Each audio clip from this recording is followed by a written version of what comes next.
ধর্মীয় কারণে জনপ্রিয় অভিনেতা ও সঙ্গীত শিল্পী তাহসান খান গান ছেড়ে দিয়েছেন বলে অনেকের ধারণা। কিন্তু এ বছরের শুরুতে খোলামেলা পোশাকে যখন তাহসানের স্ত্রী রোজাকে দেখা যায়, তখন থেকেই নেটিজেনরা দ্বিধাবিভক্ত হয়ে পড়েন। ফলে দুজনের মনস্তাত্ত্বিক অবস্থান নিয়েও প্রশ্ন ওঠে। শেষ পর্যন্ত তাহসানি পরিষ্কার করলেন সেই অবস্থান। শুরুর দিকে ফুরফুরি মেজাজে দেখা গেলেও সম্পর্কটা বেশি দিন স্থায়ী হয়নি। বছর গড়াতেই তাদের বিচ্ছেদের খবরে শোরগোল পড়ে গেছে বিনোদন অঙ্গনে। তবে রোজা আহমেদের ব্যক্তিগত ইনস্টাগ্রাম অ্যাকাউন্টে এখনও দেখা যাচ্ছে প্রথম ছবিটি তাহসানের সঙ্গে। এছাড়া তার ফেসবুকের কভারেও রয়েছে দুজনের ছবি।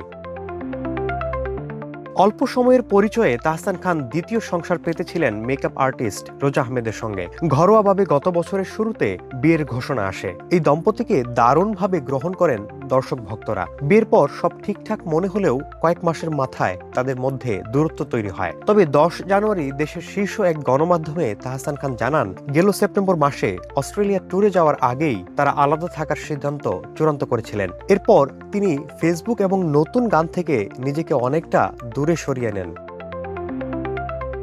আলাদা থাকা বা বিচ্ছেদের বিষয়টি নিয়ে তাহসানের দ্বিতীয় স্ত্রী রোজা আহমেদ এখন পর্যন্ত কোনো কথা বলেননি। এমনকি রোজার ফেসবুক পেজের কভার ফটোতে এখনও তাদের বিয়ের ছবি শোভা পাচ্ছে। এর আগে তাহসানের সঙ্গে পোস্ট করা ছবিগুলো এখনও আগের মতোই রয়েছে তার সামাজিক মাধ্যমে। এক দশকেরও বেশি সময় ধরে বাংলাদেশ ও যুক্তরাষ্ট্রে ব্রাইডাল মেকআপ আর্টিস্ট হিসেবে কাজ করছেন রোজা আহমেদ। নিউ ইয়র্কে তার নিজস্ব একটি মেকআপ প্রতিষ্ঠান রয়েছে। এর আগে আলোচিত দম্পতি মিথিলার সঙ্গে তাহসানের দীর্ঘ 11 বছরের সংসারের ইতি ঘটে 2017 সালে।